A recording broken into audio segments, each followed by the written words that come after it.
Chef namin, ang gwapo. Parang hindi pa luto, ah. Parang hilaw, ah. Hindi.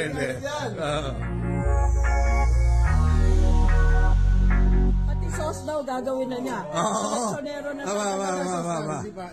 Yan na, nandiyan na. Andre yung homemade? Oo. Duda ka, boy? Duda ka? Parang ano? Ginawa namin yung boy. Ha? Hindi ka na magsa-sauce, boy? Masarap yung sauce. Pero Lechon Cebu style.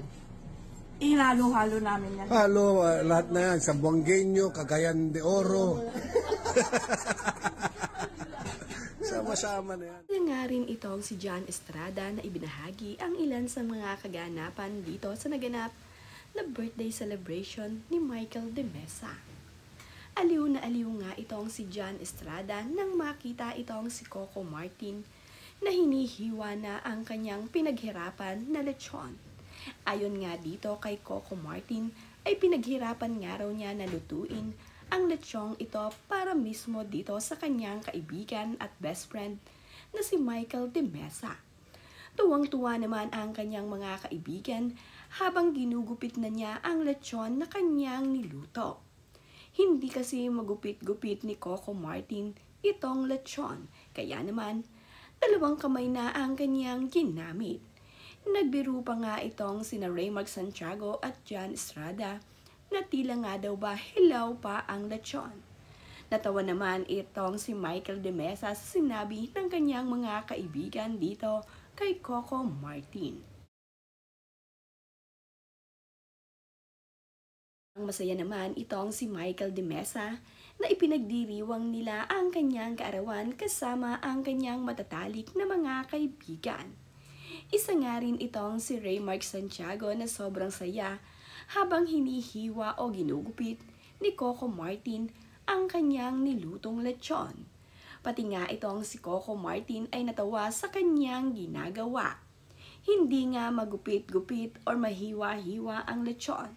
Kakainin na nga nila ito kaya naman pinagkaguluhan na nga lamang siya ng kanyang mga kaibigan at nagbiro ang mga ito na hilaw pa nga raw ang lechon.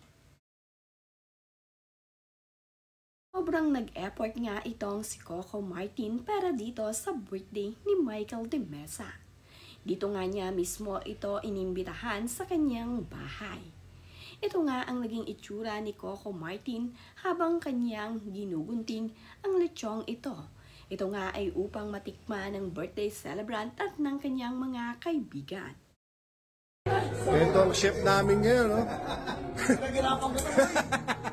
Chef namin, no? Ang gwapo.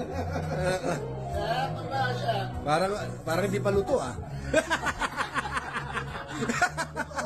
Parang hilaw, ah. Hindi. Happy birthday, Kuya Mike. We love you. Mike, happy birthday! Happy birthday!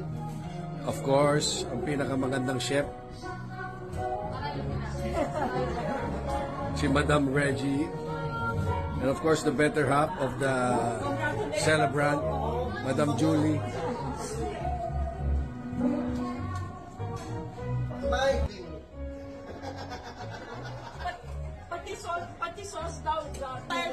Pati sauce daw gagawin na niya. Oo. Sonero na Tama. Yan na, nandiyan na. Andre yung homemade? Oo. Duda ka, boy? Duda ka? Parang ano? Ginawa namin yung boy. Ha? Hindi ka na magsa-sauce, boy? Masarap yung sauce. Pero Lechon Cebu style. Inalo-halo namin yan. Halo, lahat na yan. Sambuangueño, Cagayan de Oro. Sama-sama na yan. Alberto! Halika na. Lechon time. Ceremonial lang siya, ceremonial. Pareho kayo tutuwa lang, no? Oo. Hindi na mo.